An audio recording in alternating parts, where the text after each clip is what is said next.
gostava mesmo de saudar e agradecer imensamente pela presença aqui no Planeta B. Waze, olá, seja muito bem-vindo aqui ao Planeta B. Olá, boa tarde a todos os ouvintes. Muito obrigado, Maloa, pelo convite. É um momento exclusivo e entrará para os marcos da minha vida, da minha história, desta carreira que nós temos aqui na Terra. É o primeiro programa de rádio que faço parte. A sério? Muito sério. É especial, lá. Olha, eu só a puxar a sardinha para a minha brasa. E com um grande ativista ambiental e não só, um grande comunicador também. Atrevo-me a dizer. Olha ele. Pode levar esta valência. Espero que todos os ouvintes, independentemente do lugar que estejam, nos acompanhem. E também para quem esteja a ouvir do YouTube, espero que esta entrevista traga muitas valias, inspiração, motivações para a vida e para a carreira também. Com certeza vai trazer. Já começámos mesmo aqui com as energias lá em cima. Para quem não sabe, o Waze também é um comunicador nato. Sim. Claro. Ativista social. Esta coisa de ativista social, como é que o Waze vê esta questão de ativismo social? Qual é a causa que o move, principalmente? Bem, para dar-me este título de ativista social, confesso que foi difícil, porque não me vejo muito como ativista social, mas simplesmente como alguém que tenta motivar a mudanças de comportamento e motivar a políticos, líderes a criarem políticas também, ou pensarem cada vez mais nas crianças. Eu sou ativista social, assim intitulo-me, dos direitos da criança, particularmente para a educação, porque acho que a educação é a base para o desenvolvimento de qualquer que seja a nação. Exato, nós também achamos aqui que a educação é a base, por isso que todas as quintas nós levamos ao ar este programa, porque nós podemos falar sobre qualquer coisa que seja, mas se não está lá a educação, estaremos a escrever na água. Nós podemos falar, vamos lá, dentro da questão ambiental, podemos falar sobre gestão de resíduos.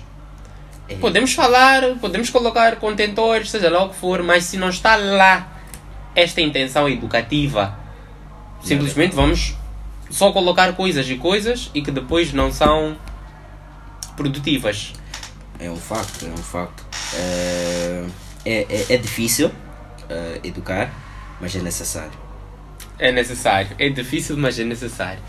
Hoje nós vamos falar sobre mudanças climáticas e direitos das crianças. Estamos a ver aqui o Waze que advoca por esta questão de direitos das crianças e exatamente na componente educativa. Sim. Como dizia, a sua intervenção é centrada também, ou principalmente, na educação. Agora, o que é que são exatamente as mudanças climáticas? Todo mundo está a falar, vamos assim dizer, Okay. mas o que é exatamente? Bom, estamos numa conversa. O Manuel, acho que melhor profundamente entende de mudanças climáticas, sendo um ativista ambiental, mas no meu ponto de vista, as mudanças climáticas são efeitos do aquecimento global, ou seja, de dióxido de carbono que é libertado das indústrias e não só, e que tem causado o aumento das temperaturas a nível mundial e também a queda daquilo que é a prosperidade de vida e tudo mais. Uau!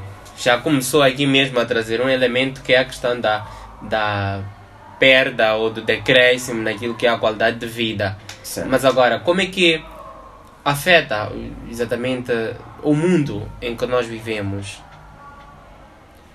Bom, nós sabemos que as grandes indústrias, cientificamente falando, com base ou com fontes em certas organizações, certos artigos, Exato. que as indústrias têm libertado dia a dia Uhum. grandes quantidades de dióxido de carbono, em que tem de alguma forma afetado o processo de efeito estufa e tudo mais, e que mais uma vez diminui aquilo que é a nossa qualidade de vida, diminui aquilo que é a quantidade de pessoas também na Terra, diminui aquilo que é a fonte da sobrevivência dos próprios seres humanos, que é a alimentação. E nós sabemos que para a produção de várias, a reprodução e a produção de várias culturas alimentícias depende da abelha. E a abelha, com esses aquecimentos, esses produtos químicos que também são usados, as abelhas costumam estar em extinção. Então, sendo isso, não podem efetuar aquilo que é o seu trabalho natural. E isto também já é colocar em causa a qualidade de vida da população mundial. Acaba de acender uma lâmpada. A ver aquelas coisas que acontecem nas ilustrações, assim, em que acende uma lâmpada quando há uma ideia brilhante. Esta questão das abelhas é um inseto pequeno, mas que muitas das vezes nós não paramos para pensar na função que tem num todo o cenário global. Então eu acho que até é interessante trazer aqui alguém para falar sobre esta questão de específico da abelha. Porque o papel da abelha no meio ambiente, no mundo, exato, porque é mesmo interessante. Agora, o Waze, tendo uma vasta experiência no que diz respeito aos direitos das crianças, como é que vê o impacto ou quais são as principais consequências que as mudanças climáticas têm na vida das crianças? Ok. Primeiro retificar, gostaria de ser o mais humilde possível. Minha pequena e pouca experiência. Mas por que pequena e pouca? Simplesmente acho que é pouca experiência, né? Se calhar esteja a tentar quantificar o inquantificável. Sim. Estou a tentar. Ser humilde. Tá bom. Mas peço para repetir a questão de... Sim, eu perguntava quais são os impactos das mudanças climáticas na vida das crianças ao redor do mundo. Ok, tá bom. Primeiro nós sabemos que um dos efeitos dessas mudanças climáticas, né, é o recrudescimento da prosperidade de vida, da qualidade de vida no mundo. Então, se antigamente a população atingia certas faixas etárias, agora tem cada vez mais diminuído. E as crianças em algum momento já nascem frágeis e em condições climatéricas ou climáticas drásticas não tem como manter esta boa qualidade de vida, sendo que vai afetar a sua saúde, vai afetar também o seu desenvolvimento. É sabido que as grandes indústrias acabam destruindo grandes hectares. O homem também em si acaba destruindo vários hectares objetivos não muito apologistas, né? Mas que coloca em causa esta vida das próprias crianças,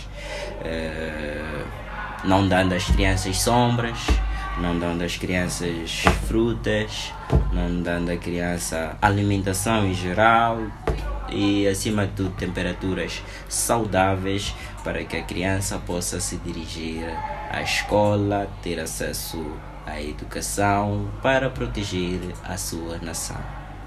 Fantástico, para proteger a sua nação. Eu consigo notar aqui que o Waze está assim a evidenciar o contributo que a criança tem. Não é só criança, também contribui na sua nação, no desenvolvimento, vamos assim dizer. E há um elemento interessante que o Waze traz aqui, que é esta questão das crianças serem naturalmente frágeis. Certo. E por causa disso, todos os impactos das mudanças climáticas, de certa forma, elas estão vulneráveis. Certo. Agora, num contexto Moçambique, que é um país afetado sucessivamente por catástrofes, ciclones, cheias, muita coisa que eu não conseguiria aqui enumerar todas elas. Como é que o Waze vê, no contexto Moçambique, os impactos que as crianças têm sofrido? Bom, de jeito comparativo, eu acredito que Moçambique não está tão mal assim. Eu acredito que Moçambique não está tão mal assim, comparando com vários outros países, várias outras realidades. Nós, pelo menos, ainda não estamos em graus Celsius muito elevados, comparando com outros países que atingem 50, 60, 70 graus Celsius.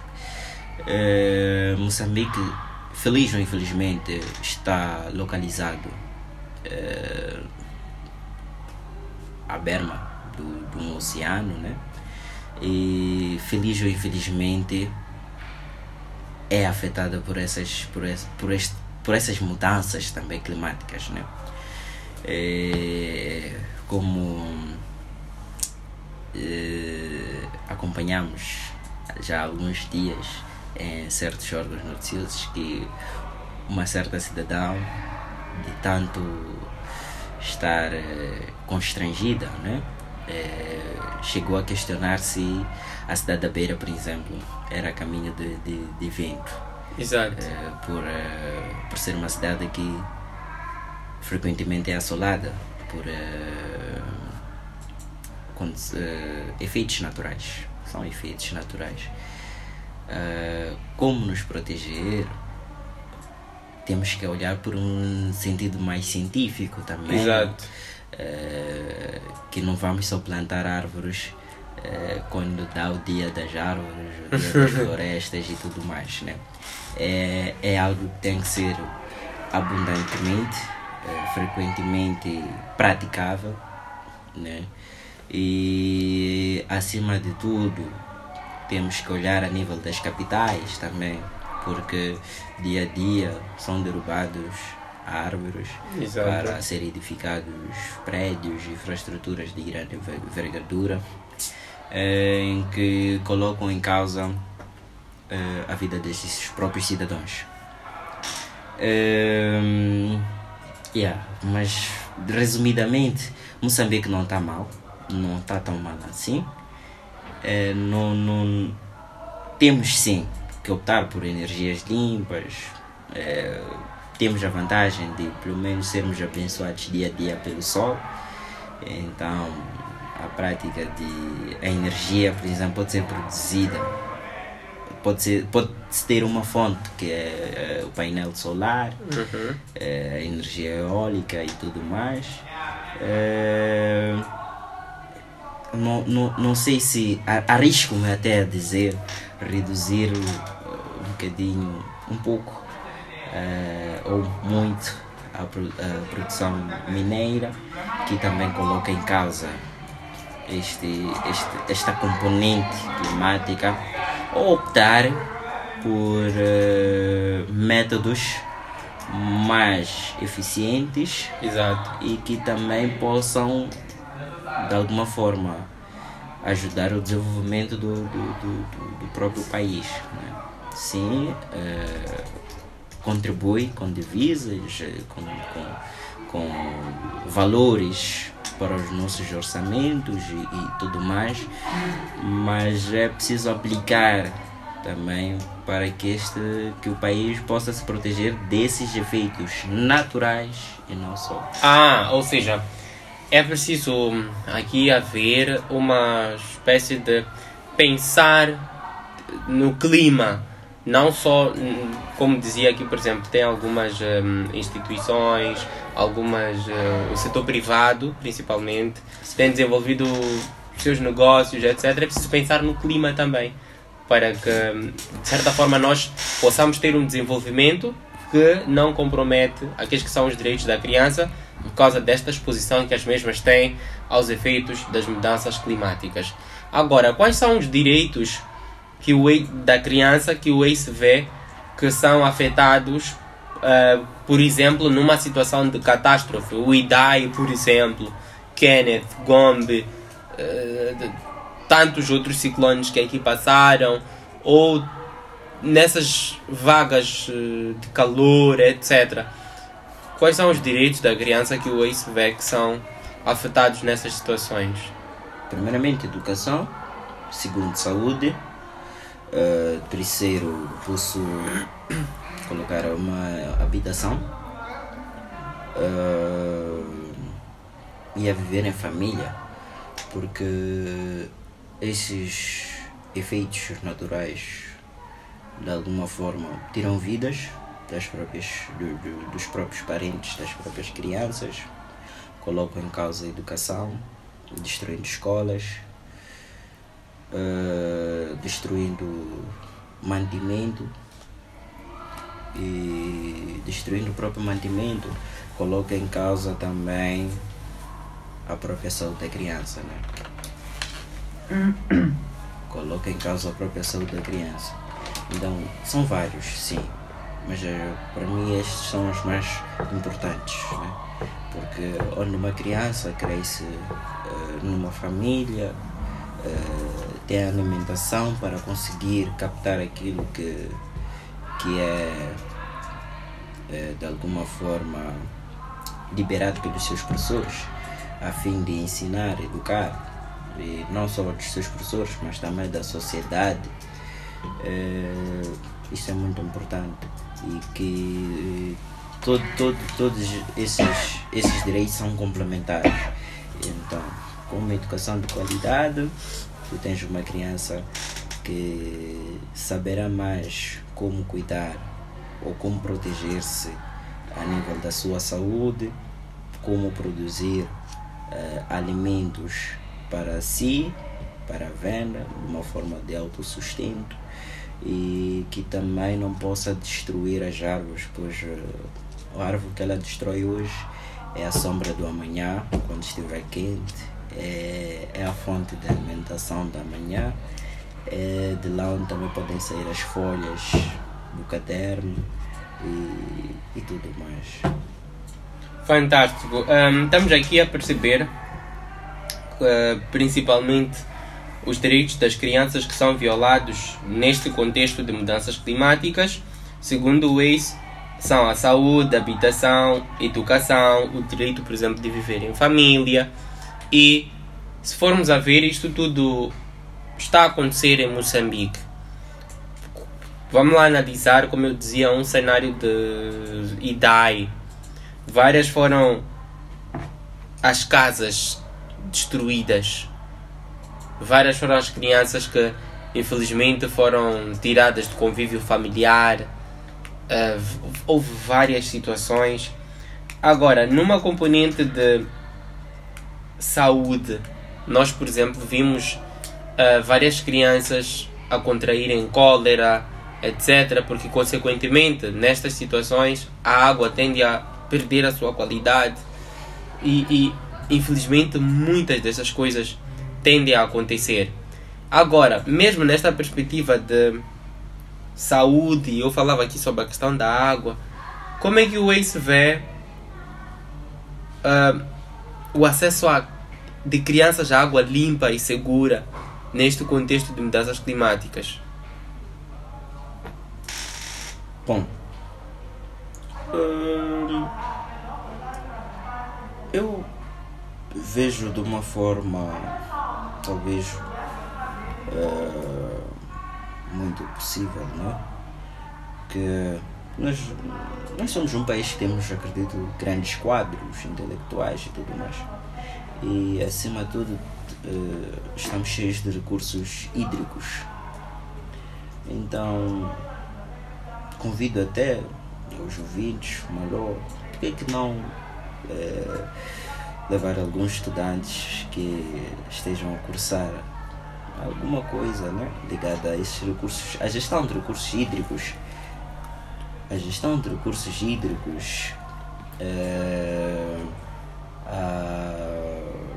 essas engenharias que nós temos, e produzirem, assim, posso assim dizer, uma forma de extrair água limpa, porque se nós temos uma vasta extensão do nosso território que está banhada pelo Oceano Índico, então por que não pensar numa estratégia, ou até arrisco-me a dizer que a estratégia até já existe, por que não implementar uma forma de aquela água salgada? Nós sabemos que no mar, o oceano é água salgada, sim, mas aquela água salgada virar água potável e doce para o consumo das crianças, da humanidade em si. Eu arrisco-me a dizer que já existe. Existe, sim. Há países que fazem este processo de dessalinização. É um processo mesmo que existe. Países que têm dificuldades no que diz respeito ao acesso à água potável tendem a investir nesse processo de transformar água salgada em água potável. Yes. Mas só que é um processo muito caro e um processo também que é questionado por causa da questão do sal que é retirado. O que é que nós fazemos com esse sal que é retirado? Ainda é uma questão em discussão, mas naturalmente que a ciência não está parada. Naturalmente, nem pode ficar, não pode ficar. Mas eu não sei, Malô, se já assististe um filme, acho que é O Menino do Vento, coisa assim, mas eu assisti há uns 2 anos, acho, em que um menino vivia numa certa comunidade e lá não tinha acesso à água. Então, para eles terem acesso à água, tinham que caminhar vários quilómetros e tudo mais.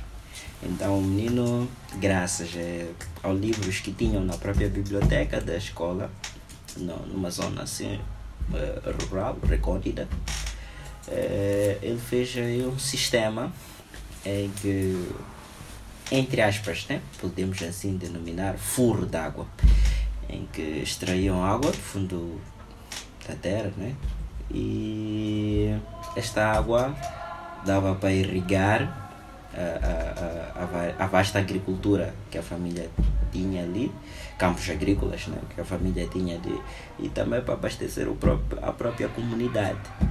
Então nós sabemos que por que não? E é um filme africano, por acaso. Acredito que posso recomendar a todos os ouvintes, mas acho que é um Menino do Vento, mas é um filme muito interessante. Também acho que é esse o título. Eu infelizmente só vi o trailer e acho que é aquele filme, acho que é da Nigéria, Camarões ou Uganda, por aí assim. E é baseado em fatos reais. Yeah. Sim, e é excepcional nós podermos ver que crianças também podem sim desenvolver soluções para grandes problemas.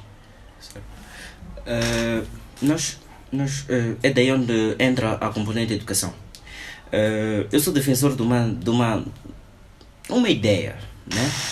Que é por que não descentralizar de alguma forma a educação, né? Temos a componente centralizada, geral, né? E também a componente específica, neste caso, que pensar-se em certos regulamentos, em certas unidades temáticas, que alguém que estuda, uma criança que estuda, alguém, né? Uma pessoa que estuda em casa, possa ter conhecimentos didáticos, né? Conhecimentos, sim, que possam ser úteis para resolver os problemas da sua comunidade, a primeira, e depois do país e depois do mundo, né?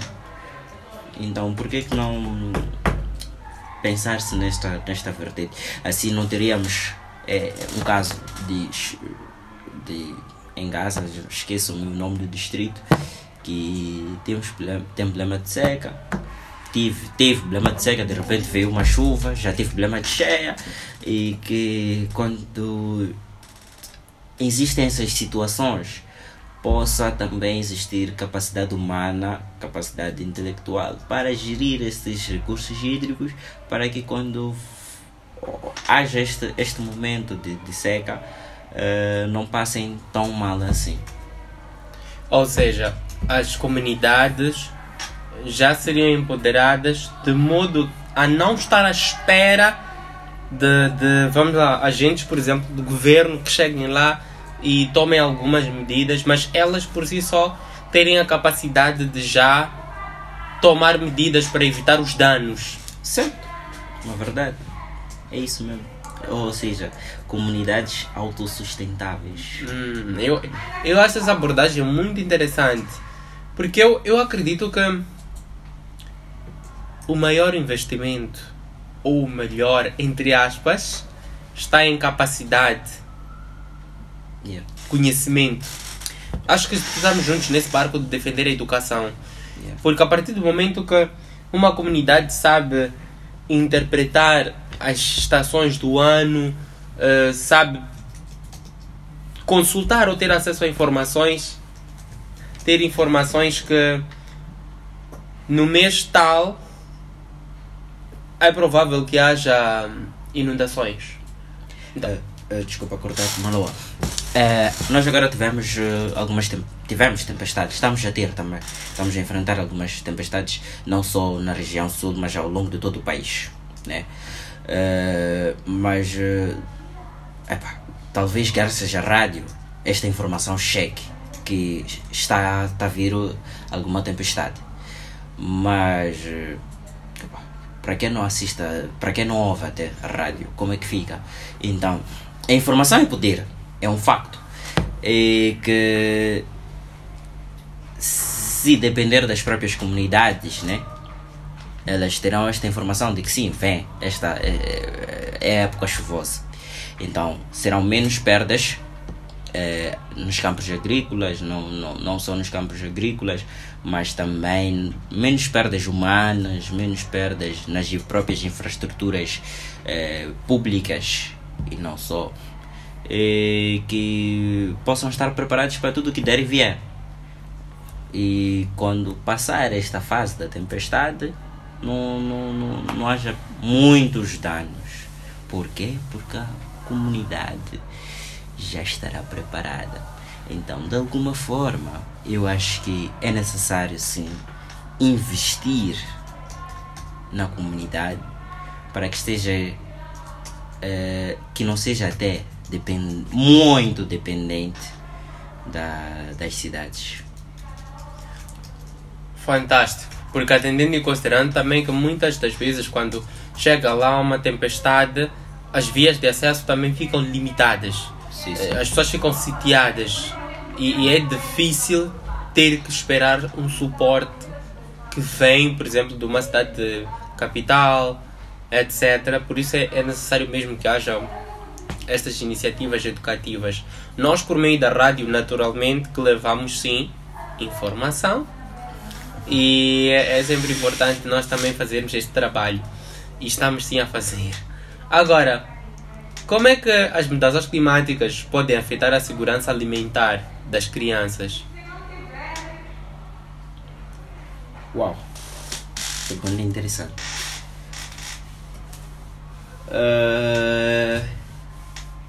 Eu acredito que pode afetar através da própria qualidade destes próprios produtos alimentares, porque com as mudanças climáticas os produtos alimentares de hoje em dia já não têm a mesma qualidade e não só, usa-se muitos produtos químicos que diminuem de certa forma a qualidade destes próprios produtos alimentares. Aumenta sim a quantidade, uau, mas a qualidade confesso que está cada vez mais a decrescer. Então, resumidamente, acho que eu posso assim dizer que as mudanças climáticas afetam a segurança alimentar através da qualidade desses próprios produtos alimentares, que afetando a qualidade dos produtos alimentares afeta aquilo que é o consumidor final, que é o homem, e afetando o homem decresce a qualidade de saúde, decresce a qualidade de vida. Interessante. É só vermos, o Waze falou aqui sobre a questão do uso de adubos químicos. Muitas das vezes, com as mudanças climáticas, o que acontece é que os campos tendem a ficar secos, por vezes tendem a colheita tende a ser reduzida, tende a haver mais pragas, principalmente, tende a haver aquilo que é o milho seca, por exemplo, todo ele vai secar no campo. Então, desta forma, é preciso, como uma forma de tentar reduzir as perdas, geralmente tem-se recorrido a adubos químicos, uma agricultura mais, entre aspas, vou dizer assim, predatória. E infelizmente, por causa desses métodos de cultivo, tende também a impactar o ser humano, porque muitos daqueles produtos químicos são transportados pelas plantas e das plantas vão aos nossos pratos, dos nossos pratos, nosso organismo, e depois uma série de doenças que estão ainda em estudo, mas que já há alguns indícios de serem originárias exatamente por esta queda de produtividade nos campos e este uso de adubos como forma de tentar ultrapassar. Agora, nós fizemos aqui uma abordagem, vamos assim dizer, geral das componentes, como é o caso, por exemplo, da saúde, habitação, educação. Mas agora, quais é que são os esforços que o Waze vê que estão a ser feitos para proteger os direitos das crianças neste contexto de mudanças climáticas? Bom, pergunta polêmica, mas vou tentar responder de uma forma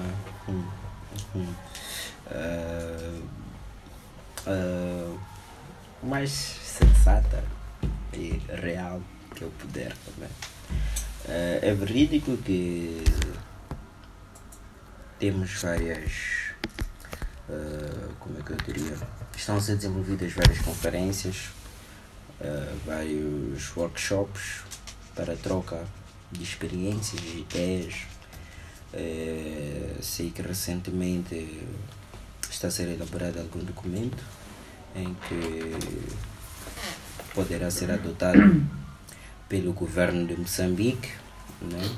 E o governo de Moçambique, acima de tudo, com base também nos Objetivos de Desenvolvimento Sustentável,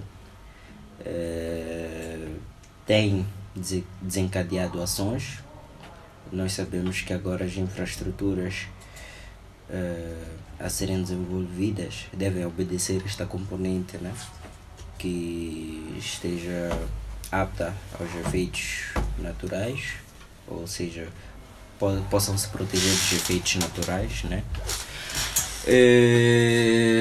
Além dessas conferências, workshops e regulamentos, infraestruturas a serem desenvolvidas, eu acredito que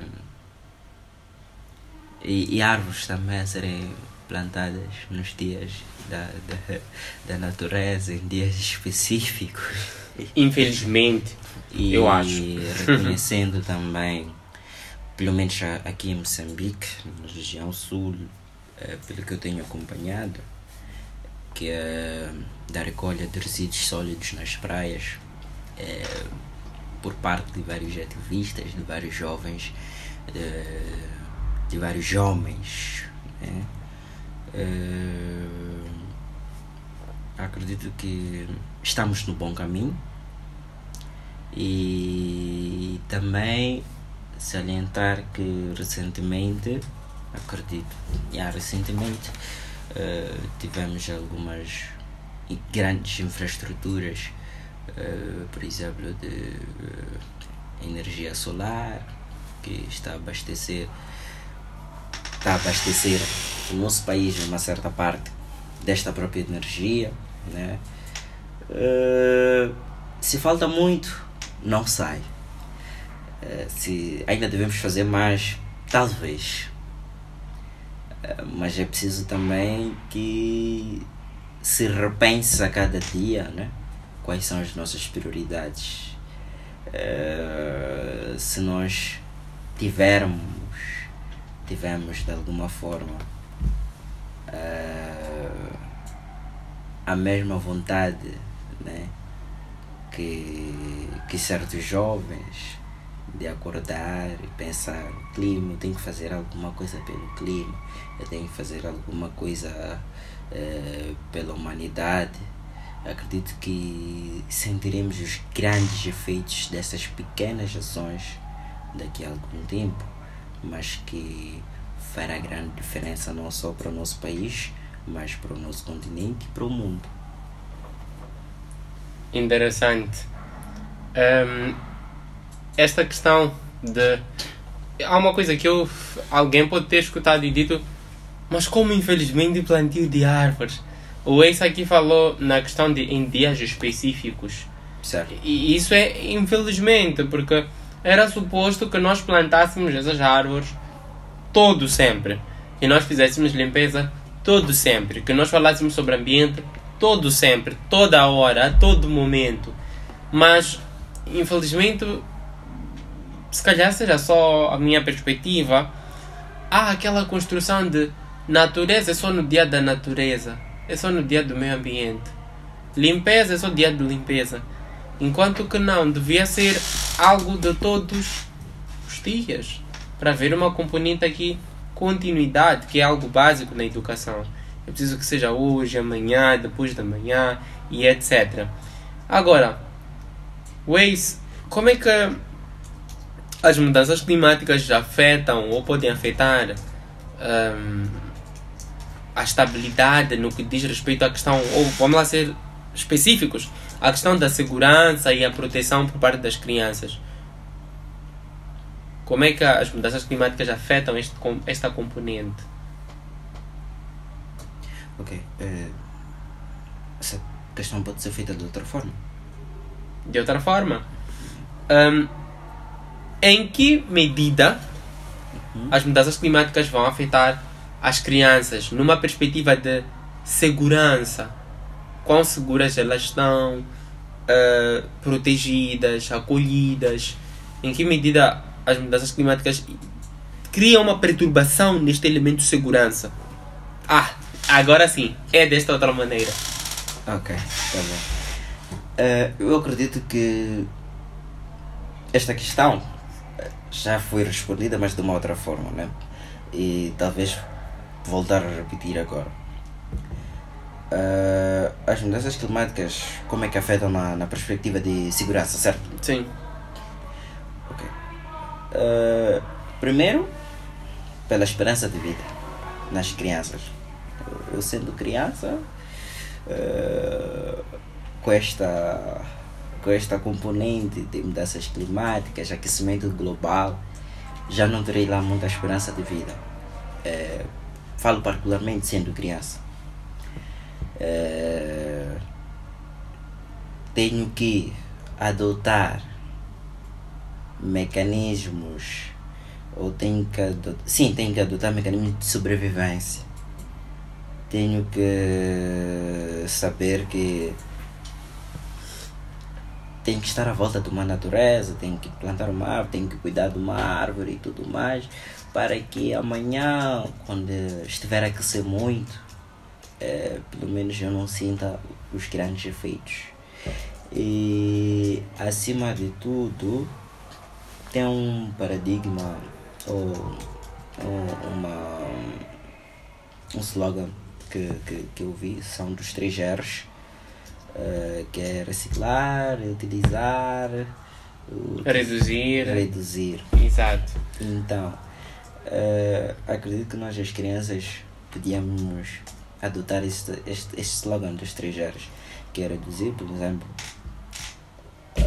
o uso de energia em certas horas, ajuda. Exato. Estamos a entrar agora em algumas medidas que podemos tomar. Sim. Exato. Por favor, Waze. Reutilizar o que é possível reutilizar, acima de tudo. Outro R é reciclar, não, é reduzir, reutilizar e reciclar. Ok. E reciclar. Então, reduzir a libertação do dióxido de carbono. Nós sabemos que nós humanos também libertamos o dióxido de carbono. Não temos como também reduzir o dióxido de carbono em nós mesmos. Mas é preciso consciencializar a sociedade, as grandes empresas que têm libertado este dióxido de carbono. Nós sabemos sim que mudanças climáticas, aquecimento global é uma agenda global. E não sabemos que na agenda, não sabemos se de 2030 a 2040, que é a próxima agenda, não sabemos se teremos esta componente de mudanças climáticas também ou não. Mas acima de tudo também temos que pensar também como país, como sociedade, como crianças, como jovens, quais são as nossas próprias prioridades e até que ponto isto nos afeta. E a partir do momento que nós refletimos nisto, já sabemos que passos dar para que o que está a afetar-me hoje não possa me afetar amanhã. Então, parte de uma reflexão. Exato. Se conseguimos consciencializar as grandes lideranças, nós sabemos que a criança de hoje,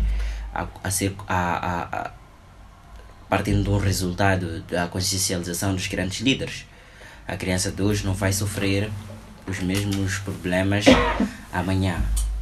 E a criança da manhã também não vai sofrer os mesmos problemas depois da manhã. Exatamente. Ou seja, é preciso nós fazermos um trabalho contínuo e conjunto, porque há sempre uma sucessão. As crianças hoje, amanhã vão ser os líderes, assim sucessivamente. E se nós investimos no conhecimento das crianças, estamos a criar condições para que os próximos líderes sejam conscientes e tudo mais. Não vamos longe. Amanhã o Manuel já está a ficar um bocadinho mais velho e é preciso que tenha alguém que possa defender e aumentar aquilo que aumentar a voz daquilo que são as suas ideias na defesa do ambiente. Agora, querido amigo, estamos já bem perto do final aqui do nosso Planeta B, de hoje, 11 de abril de 2024. Estamos a conversar com o Waze Pump sobre a questão das mudanças climáticas e direitos das crianças. Waze, há muitos elementos que nós podemos naturalmente trazer à mesa nesta componente de como as mudanças climáticas impactam no direito das crianças, e nós aqui estamos exatamente a colher vários insights de alguns impactos, assim como também o que é que nós podemos fazer. Agora, estando já quase na nossa reta final, estamos com, eu costumo dizer, temos uma caixa chamada Tempo, e esta caixa, eu e o Waze estamos lá dentro. Começa a apertar e a ficar muito justa. Certo. Então estamos já num nível em que o próximo apertar, os nossos ossos vão quebrar. Então, para que não quebre os nossos ossos, eu gostava de ouvir do Waze últimas considerações, conselhos, aquilo que infelizmente podemos não ter deixado de ficar. Eu geralmente tenho dito: abra o seu coração, de uma forma breve e sucinta. O que é que gostava de transmitir a quem nos ouve no âmbito dessa questão de mudanças climáticas e os direitos das crianças? Bom, primeiro agradecer Primeiro vou deixar as últimas considerações, depois vou agradecer. Pelos direitos da criança nós temos que refletir e lutar para que as crianças tenham acesso a esta educação e que com esta educação, obedecendo uma certa sequência, estaremos solucionando vários problemas que a sociedade em si, a humanidade em si tem enfrentado, dentre os quais este mesmo de mudanças climáticas e aquecimento global. E convidar a todos a uma reflexão e que todos devemos saber que nós somos capazes de causar uma diferença no mundo para o bem. E sim, obrigado Malô pelo convite. Nós é que acreditamos. Obrigado caríssimos ouvintes e espero mais vezes poder voltar a este grandíssimo programa. Waze, nós é que agradecemos, é sempre um prazer estar aqui a falar sobre temas essenciais para aquele que é o nosso bem-estar. Hoje, naturalmente, estivemos a falar sobre mudanças climáticas e direitos das crianças e podemos aqui colher muitas perspectivas, muitas reflexões, pontos de partida, porque a nossa ideia com o Planeta B é esta: acender aquelas luzinhas nas cabeças das pessoas, que as pessoas possam refletir. O Waze disse que temos que trabalhar de forma conjunta. Yes. Está a perceber? Então é mais ou menos nesta perspectiva. Querido amigo, querida amiga, agradeço imenso por ter estado aqui junto de nós nesta nossa conversa de hoje, dia 11 de abril de 2024. Lembrando que foi a nossa 25ª edição. De Manuel Malô para você, um grande beijo. Tchau, tchau. Até a próxima quinta-feira.